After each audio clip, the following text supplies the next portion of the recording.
3 months after the destruction of Horizon's Edge Station. The trial of Kethvaros began. The Galactic Concord had constructed a special tribunal station in neutral space, a massive structure designed to hold representatives from every member species and equipped with containment fields that were entirely ceremonial because everyone knew they would not hold the entity if it chose to leave. Una stood in the center of the great chamber, surrounded by thousands of watching eyes. And she felt small in a way she had never experienced before, but she also felt determined. The first weeks of the trial had been difficult. Testimony after testimony describing the horrors of the old wars, the destruction of the 17 systems, the billions of lives lost to an entity that had seemed unstoppable. Una had listened to it all, and she had not looked away. Neither had Kethvaros. The entity had taken a stable form for the proceedings. Something roughly humanoid, but still made of darkness and distant stars. And it had sat in silence as survivors and descendants spoke of their pain. The prosecution has made its case, the High Arbiter announced. A massive crystalline being whose species predated the Concord itself. Dear Una Beak, you may now present the defense. Una stood and faced the assembly. I am not going to deny what Kethvaros did. She began. The destruction was real. The deaths were real. The suffering was real. I cannot stand here and tell you that none of it mattered, because it did. It all mattered. Murmurs rippled through the crowd. But I am going to tell you something that the prosecution did not mention.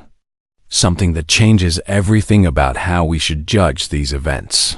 She activated the display system, and ancient records appeared in the air around her. 3 weeks ago. I received these documents from the Theshan archive. They were sealed for 12,000 years. Marked as classified by the old races themselves. Objection, the prosecutor called out. These records have not been authenticated. They have been authenticated by 17 independent experts from species that have no connection to the events in question. Una replied. The High Arbiter has already reviewed them and approved their admission. The crystalline being nodded its massive head. Continue. Dr. Beak. These records show that Kethvaros was not always the Unmaker. Before the old races found it, before they twisted it into a weapon, it was something very different. The display shifted to show images from the ancient past, reconstructed from data fragments and archaeological evidence. Kethvaros was a guardian entity, one of several that existed in the early universe. Beings of pure consciousness that watched over young civilizations and protected them from cosmic dangers. This changes nothing, the prosecutor interjected. Regardless of what it was, it became a destroyer. Against its will, Una shot back. These records show the process that the old races used to corrupt the guardian entities. They show the torture and manipulation and forced alteration of consciousness that turned protectors into weapons. She turned to face Kethvaros. Tell them what they did to you. The entity rose slowly, darkness flowing like water, and its voice echoed through the chamber. They tore me apart. They found every piece of my consciousness that resisted their commands, and they burned it away. They replaced my purpose with hunger, my peace with rage, my love for the young races with an endless need to destroy. And you resisted? For as long as I could, for centuries I fought them. But in the end they broke me.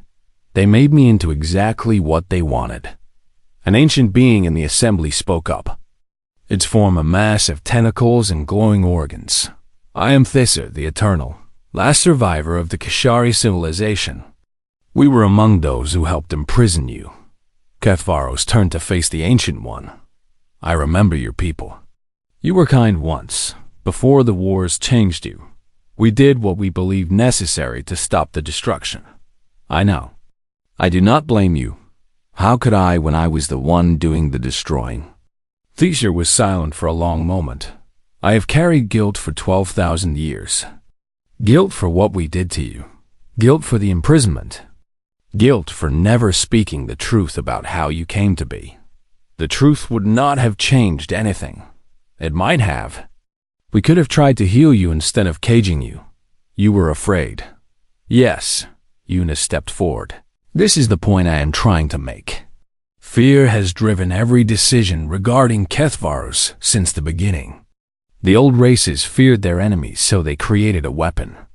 They feared their weapon, so they imprisoned it. And now we fear the stories so much that we almost destroyed it without even asking questions. She turned to address the full assembly, but something different happened on Horizon's edge.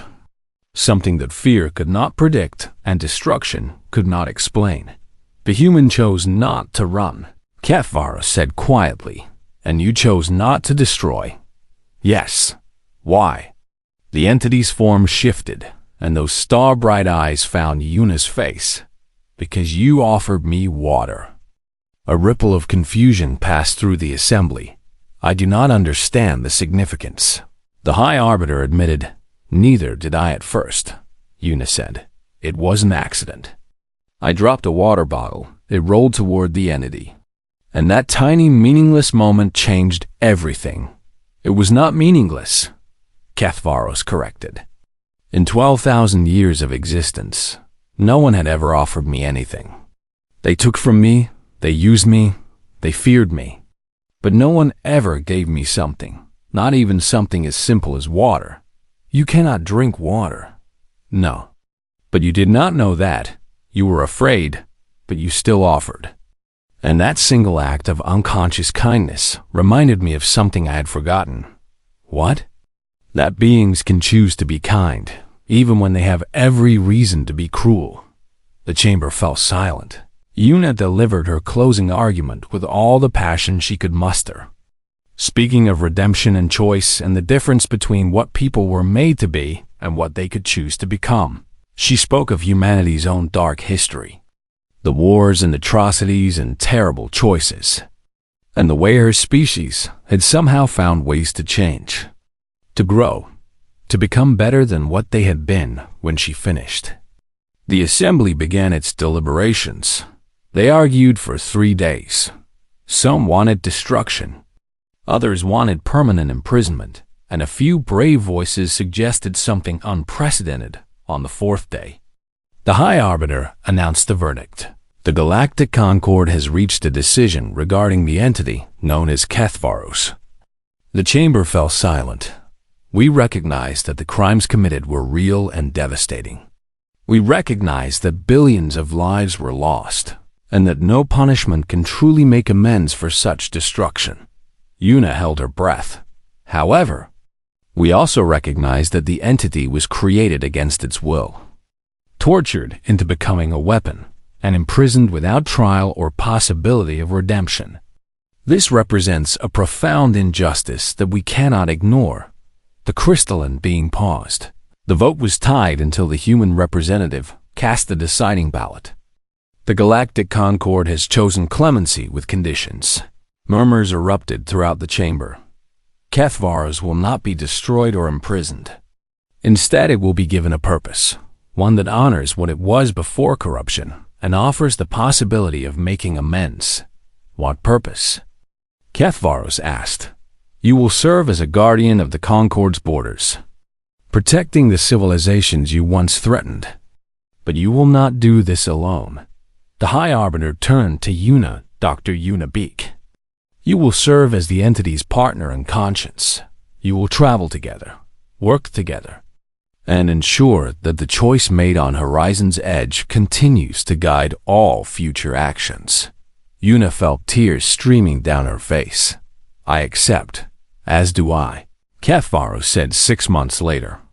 Una stood on the observation deck of a small ship at the edge of known space, watching stars burn in the infinite darkness. Beside her, in a form that had become almost comfortable, stood the being that had once consumed suns. Do you ever regret it? Una asked, regret what? Choosing me over destruction.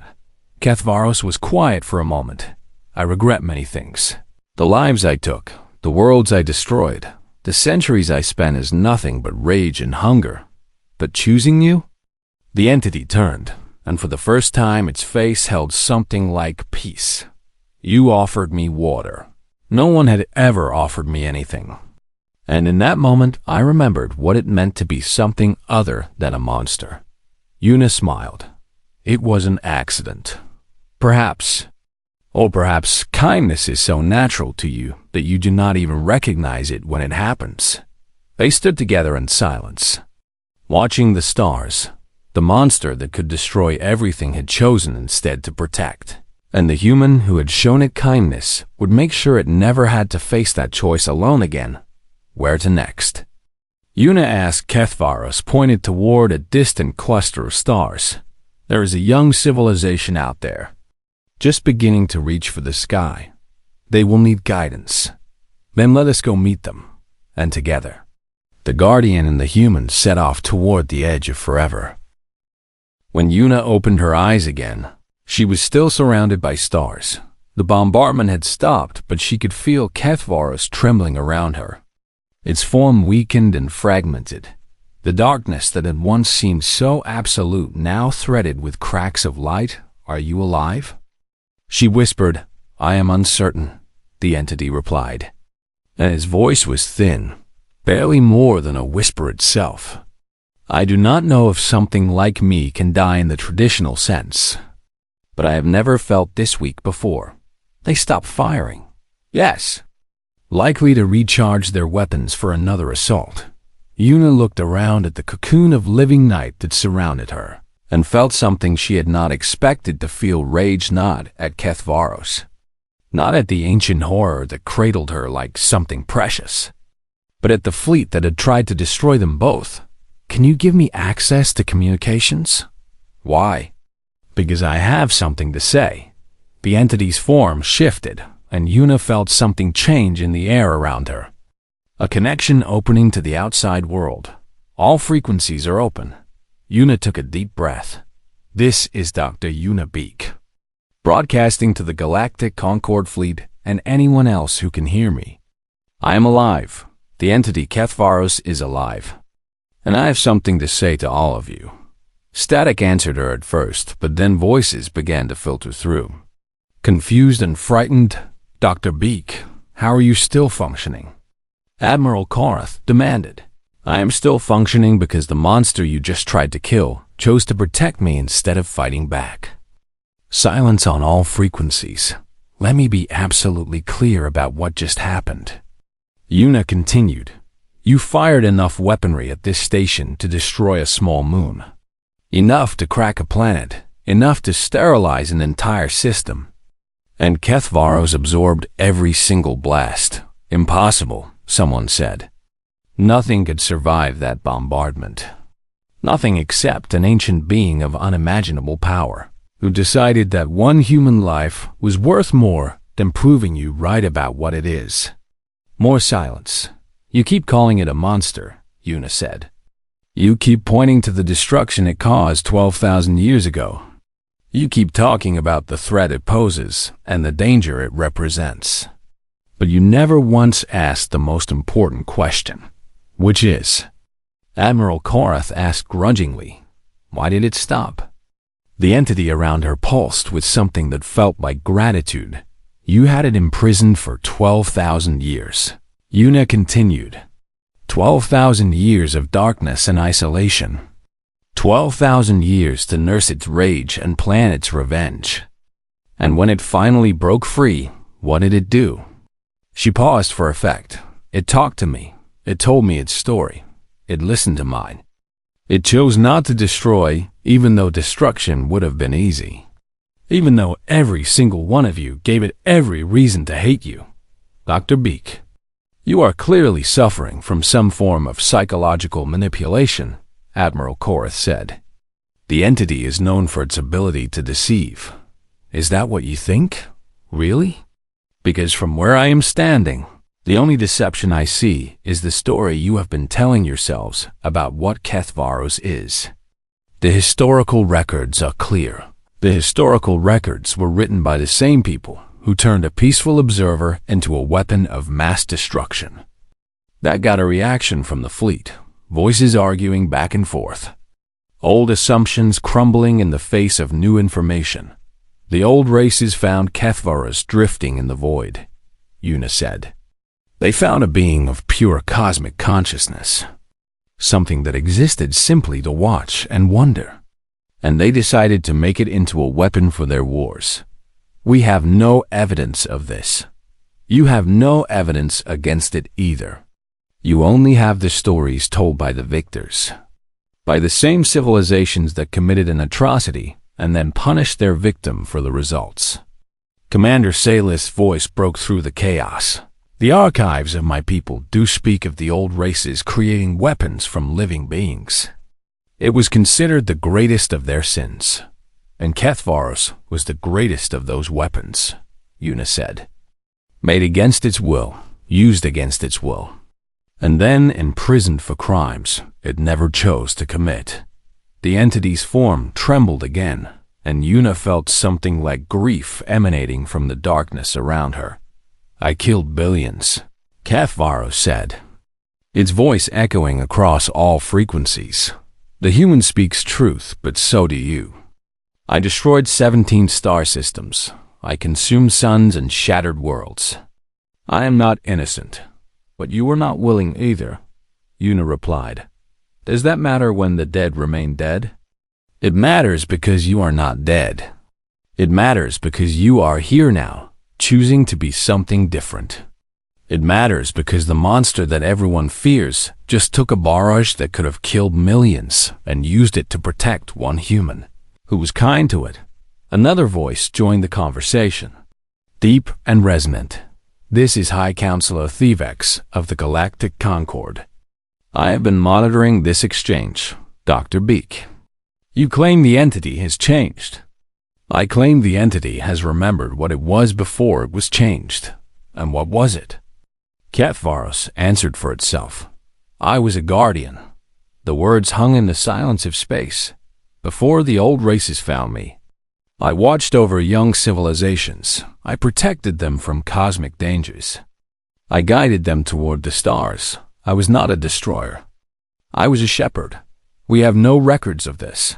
Of course, you do not. The old races made certain of that. They could not use a guardian as a weapon. So they erased what I was and created what they needed me to be.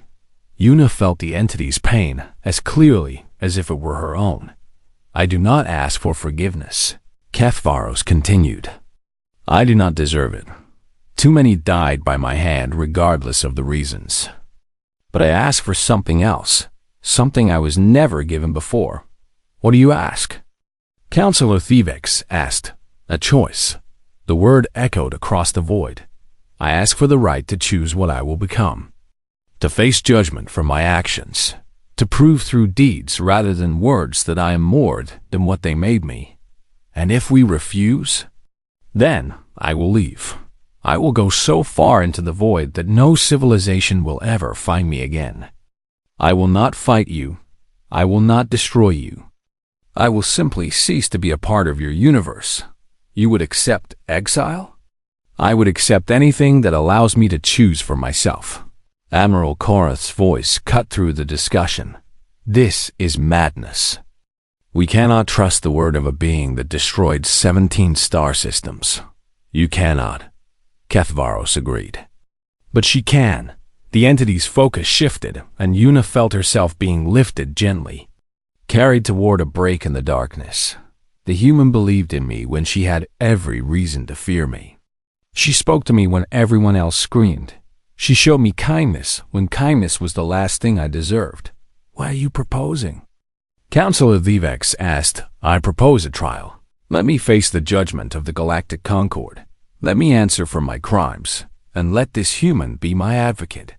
A trial for a cosmic entity? Is that not what justice is supposed to be? The opportunity to be heard, the chance to make amends, the recognition that even monsters can change. Una found her voice again. I will do it. I will be your advocate. Dr. Beak. You have no legal standing. Then give me legal standing. Make me whatever I need to be. Because if we destroy this being without at least hearing its case, We are no better than the old races who created it. The fleet remained in position. Weapons still charged, but no one fired, and in the silence of space, something remarkable happened. One by one, ships began to power down their weapons. Not all of them, not even most of them, but enough to prove that doubt had taken root. The Concord will deliberate, High Counselor Thievex said finally. The entity and its advocate will be taken into custody pending a formal hearing.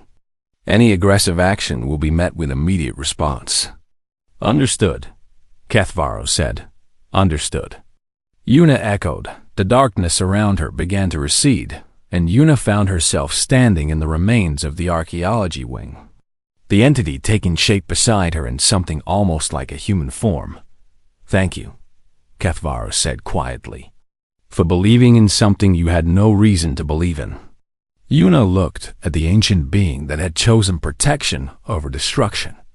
Thank you for proving me right. The rescue ships approached, and the monster that had once consumed stars stood quietly beside its human advocate, waiting to face judgment, hoping to find redemption. The communication array flickered back to life, and Una lunged for the console before Kethvaros could stop her. Admiral Korath. This is Dr. Una Beak. I am still alive on this station. Please respond. Static filled the air for a long moment, and then the harsh voice returned. Dr. Beak. We were informed all personnel had evacuated. While I did not, and I'm standing here with the entity you are about to destroy. She could hear murmuring in the background, voices arguing in languages she did not recognize. Dr. Beak. Your situation is regrettable, but the threat posed by Kethvaros cannot be allowed to continue. The Galactic Concord has made its decision. Your decision is going to kill me. We are aware. The cold certainty in those words made Una's blood run hot with fury. You are aware and you do not care? The needs of the many outweigh the needs of the few. Surely you understand this. What I understand is that you are so afraid of a monster that you are willing to become one yourselves. Silence on the other end of the line. Kethvaros moved closer, its form rippling with interest. The entity has not attacked anyone since it woke up, Una continued. It has not destroyed anything. It has not even threatened anyone. It has been talking to me for hours. The historical records are clear. Dr. Beak, 17 star systems were consumed. Billions of lives were lost. 12,000 years ago.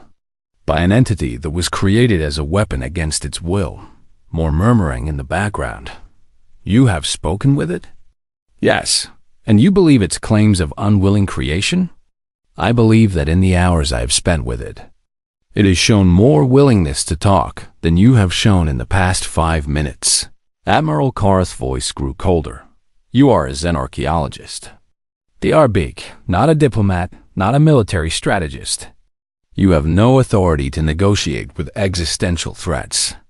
Someone has to, or you are going to murder both of us for something that might not even be necessary. 47 minutes remain. The communication cut off. Una slammed her fist against the console in frustration and pain, shot up her arm, but she did not care. They are not going to listen. No, Kethvaros agreed. They are not. There has to be something we can do. The entity moved to stand beside her. Its presence cold but somehow comforting in its stillness. I could stop them. You said that would make you what they fear. It would. But you would live. Una looked up at the creature that had been a nightmare for 100 civilizations. Is my life worth that? I do not know yet, but I find myself wanting to find out. Something in those words made Una's chest tighten. That might be the strangest compliment I have ever received. It is not a compliment. It is simply truth. In 12,000 years of existence, I have encountered countless beings. Powerful beings, ancient beings, beings that shaped galaxies and created life itself. And none of them ever made me curious the way you do. The station shuddered as something hit the outer hull, and Una grabbed the console for balance. That was a warning shot, Cathvaros said. They are testing my response. What are you going to do? Nothing. Nothing? If I respond with aggression, they will have their excuse. If I respond with nothing, they must face the reality of what they are doing. Yuna understood suddenly. You are making them choose. I am giving them the same choice you gave me. The communication system crackled again, and a different voice came through. Higher-pitched and trembling slightly. This is Commander Saleth aboard the Concorde vessel Vigilance. I was stationed on Horizon's Edge. Dr. Beak, can you hear me? Saleth. Yuna breathed with relief. Yes. I can hear you. I have been trying to convince the Admiral to reconsider, but the Council is adamant. They see this as the only option. It is not the only option. I know, but they are so afraid. The stories of Cathvaros have been passed down for generations. Every species in the Concorde grew up hearing tales of the Unmaker. Stories are not facts. Try telling that to the Council. Cathvaros spoke then, and its voice carried through the communication system with a resonance that made the speakers vibrate. I remember you. Little insect, you stood in the chamber where I slept. You watched as your people studied my prison. Saleth's voice trembled even more. You know me? I know all who have stood near my containment over the millennia. I felt your curiosity and your fear. I felt your questions and your nightmares. What do you want?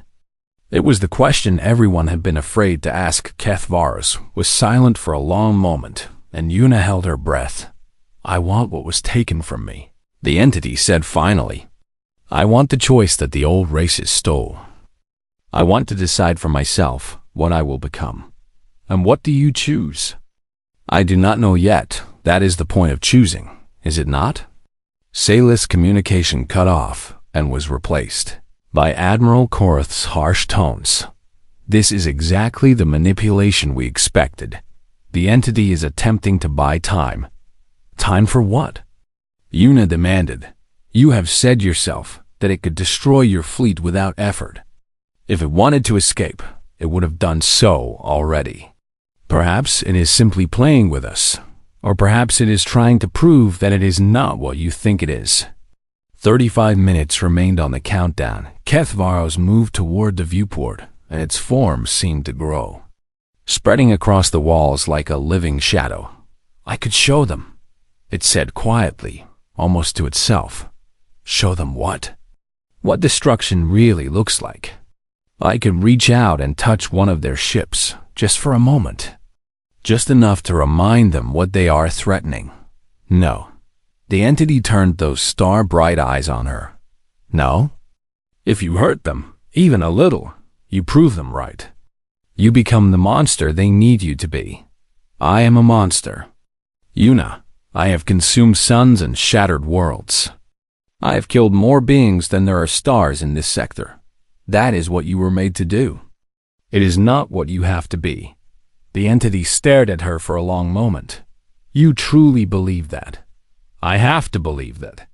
Because if beings cannot change, if we are all just slaves to what we were made, then nothing matters. Nothing has meaning. We might as well all give up right now. And if I prove you wrong, if I give in to the hunger and destroy everything, then at least you will have made a choice. Cathvaros laughed then, a sound like galaxies colliding. And it was not a cruel laugh, but something almost like wonder. You are either the bravest creature I have ever met, or the most foolish. Probably both. The fleet began to move into attack formation, and Yuna watched through the viewport as dozens of weapons powered up, charging with enough energy to crack a planet 20 minutes. Whatever happens, Cathvaros said, stay close to me. Why? Because I have made my choice. The entity's form expanded, darkness and starlight swirling together until Yuna could no longer see the walls of the station. What are you doing? What you asked me to do. I asked you not to destroy them, and I will not, but I cannot let them destroy you either. The first wave of weapons fire lit up the darkness, and Kethvaros wrapped itself around Yuna like a cocoon. The universe became light and heat and terrible force, and then silence. Yuna opened her eyes and found herself floating in a sea of stars. Kethvaros surrounded her completely, its form stretched thin, absorbing the bombardment that should have vaporized them both. She could feel the entity trembling. "It hurts," Kethvaros whispered, and its voice was weak, fragile in a way she had never heard before. "You are protecting me." "Yes. You could have protected yourself instead." "Yes. Why?" The stars within the entity's form flickered like dying candles. "Because you offered me water." The bombardment continued, wave after wave of destruction, crashing against a being that had chosen to be a shield instead of a weapon. And Yuna, cradled in the heart of a monster, began to cry. Hours passed in the sealed archaeology wing, and Yuna found herself having the strangest conversation of her entire life. The emergency lights had stabilized into a steady red glow, and she had eventually stopped pressing herself against the wall, and had instead sat down on an overturned crate because her legs were tired, and because standing seemed pointless when the entity could kill her whether she stood or sat. Kethvaros had taken a position near the viewport, its form shifting constantly, sometimes almost human and sometimes spreading across the ceiling. Like a living shadow, they talked. It was not what Yuna had expected from a being called the Unmaker. "The old races found me drifting between galaxies," Kethvaros said, its voice like distant thunder rolling across an empty plain. "I was young then by my own standards, barely aware. A consciousness made of cosmic dust and ancient light. What were you doing out there? Existing, watching, learning. I had no purpose beyond observation. I simply was." Yuna pulled her knees up to her chest and wrapped her arms around them. The station was cold now, with the heating systems failing. "What changed?" she asked. The entity's form rippled with something that might have been emotion. "The old races were at war," Kethvaros said. "A war that had lasted for millennia. A war that had already consumed half the galaxy. They needed a weapon. Something powerful enough to end the conflict once and for all. And they found you. They found me and they took me. And they did things to my essence that I still do not fully understand. They twisted what I was into what they needed me to be." The bitterness in those words was older than human civilization. "They made you into a destroyer. They made me into destruction itself," Kethvaros corrected. "They took away my choice, my agency, my very self. And they replaced it with hunger, with rage, with an endless need to consume." Yuna was quiet for a moment, processing this. "But you seem pretty coherent now," she said finally. "You are talking to me. You are not trying to eat the station. 12,000 years in the darkness gave me time to think," the entity said. "Time to find the pieces of myself they tried to destroy. Time to rebuild what I was before they broke me." "So you are not the Unmaker anymore?" Those star-bright eyes fixed on her. "I do not know what I am anymore," Kethvaros admitted. "The hunger is still there. The rage is still there. I can feel them like fire beneath my skin, but I can also remember what it was like to simply exist. To watch, to wonder. That sounds terrible. It is." The entity moved closer and Yuna tensed but did not flee because there was nowhere to go, and because something in the creature's voice made her think it was not going to hurt her. "You are the first being I have spoken to since my imprisonment," Kethvaros said. "The first voice I have heard that was not my own thoughts echoing in the dark." "I am sorry," Yuna said, and she meant it. "Why?" "Because 12,000 years alone sounds awful. I get anxious when I go 3 days without talking to someone." The entity made that strange sound again that might have been laughter. "You are very odd for a mortal creature." "My mother used to say the same thing." Kethvaros settled onto the floor across from her. its form condensing into something more stable, almost like a person made of night sky. "Tell me about your species," it said. "The old races kept records, but I have been asleep for so long. I know nothing of humanity." So Yuna told it she talked about Earth. About the blue oceans and green forests and sprawling cities. She talked about human history. The wars and the famines and the terrible things people had done to each other. She talked about the good things too. The art and the music and the way humans kept reaching for the stars even when everything seemed hopeless. She talked about her own life. About growing up in a small town and dreaming of ancient mysteries. About fighting her way through university and joining the first expedition to study alien ruins. She talked for hours, until her throat was raw and her voice was hoarse, and Kethvaros listened. It listened in a way that Yuna had never experienced before, with an attention so complete and focused that she felt like the only person in the universe.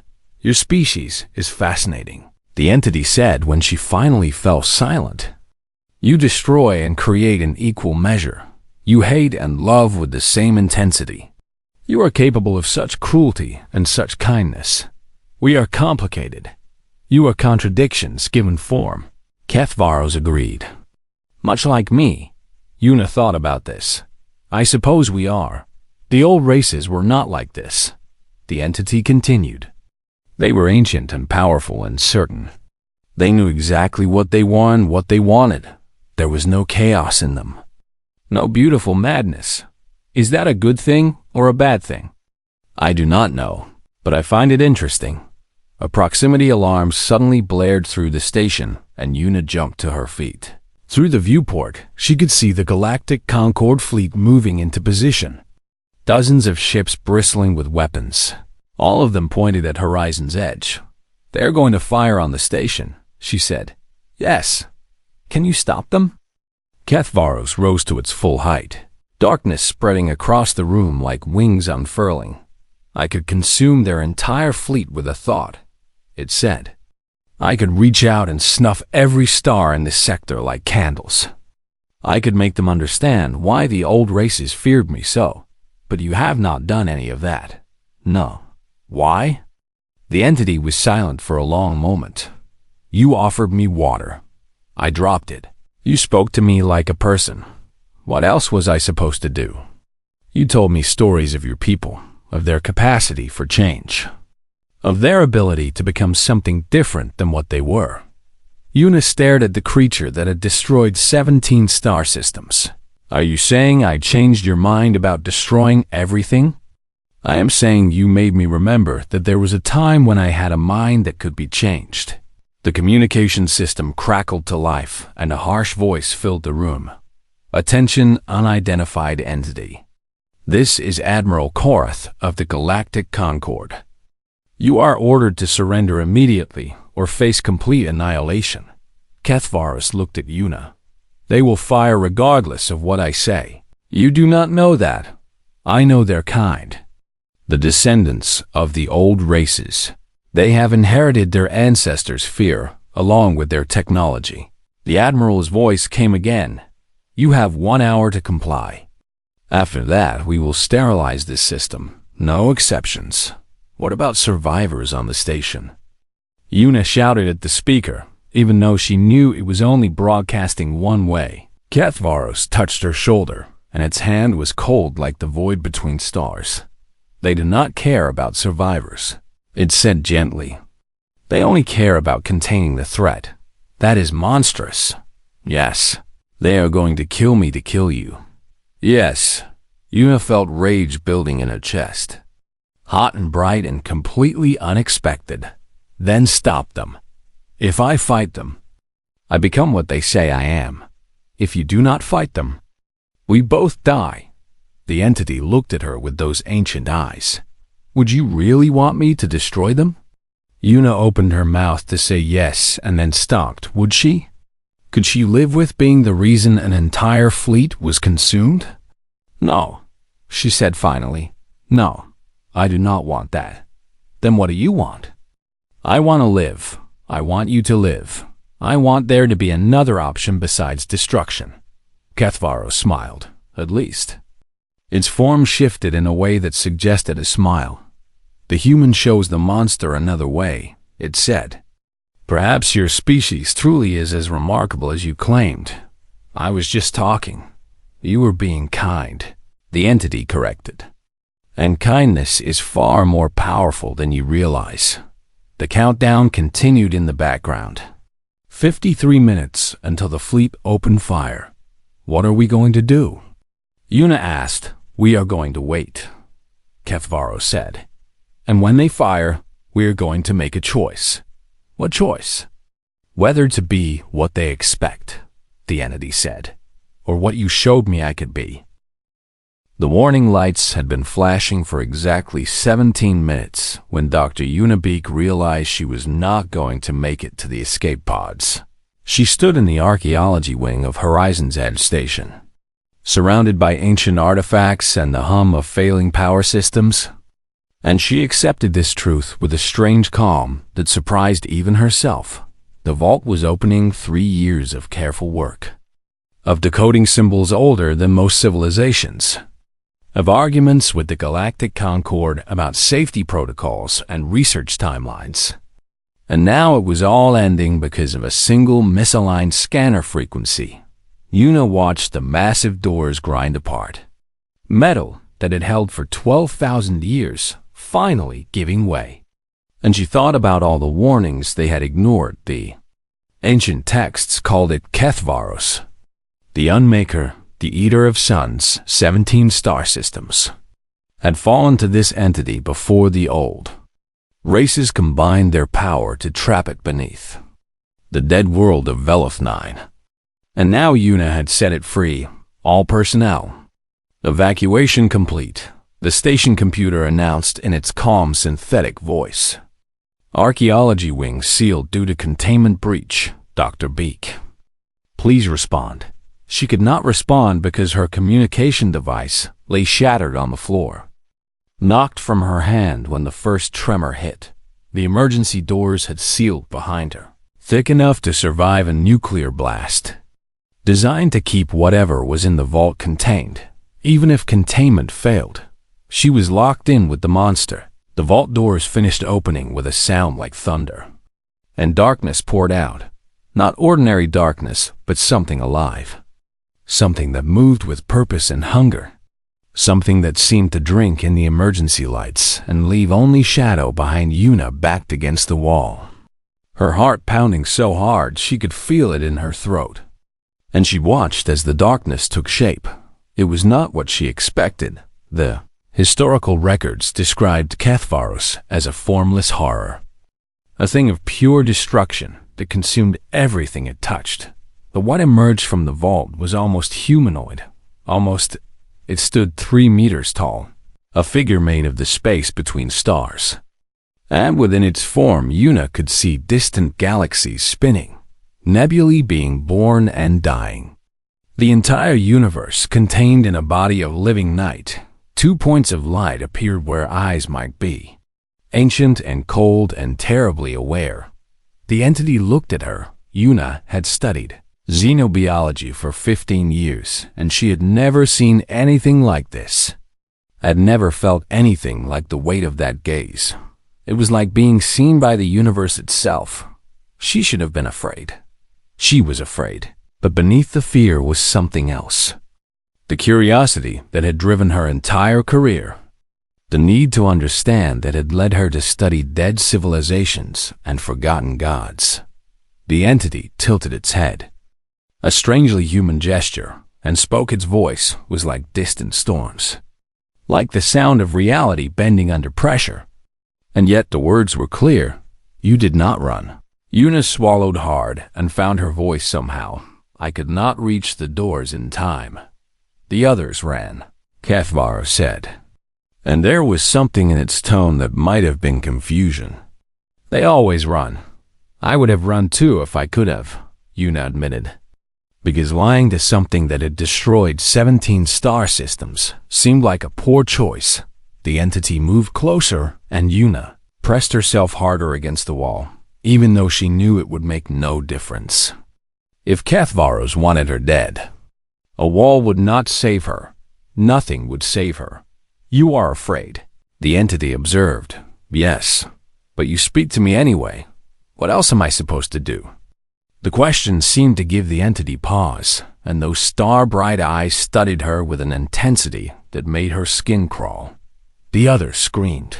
Cathvaros said slowly, as if remembering something from long ago. They begged, they fought, they tried to bargain, but none of them ever simply spoke to me. Maybe they had better options than I do. Perhaps the entity circled her, its form flowing like smoke, and Yuna forced herself to breathe steadily, even as every instinct screamed at her to panic. Why are you still here? Cathvaros asked finally. You say you could not run, but the fear should have broken you by now. You should be screaming or catatonic or dead from the terror alone. Yuna thought about the question seriously, because she had the feeling that her answer mattered. I have spent my whole life studying ancient things, she said. Things that everyone else forgot or feared. I learned that the unknown is only frightening until you understand it. You think you can understand me? No, Yuna admitted, but I would like to try. Something shifted in the entity's form, the distant stars within it pulsing in a pattern she could not read. You are strange, Cathvaros said. Your species was not among those who imprisoned me. You are new to the galaxy. Humans only achieved faster than light travel. About 200 years ago, a young species then, barely born by cosmic standards. We prefer to think of ourselves as full of potential.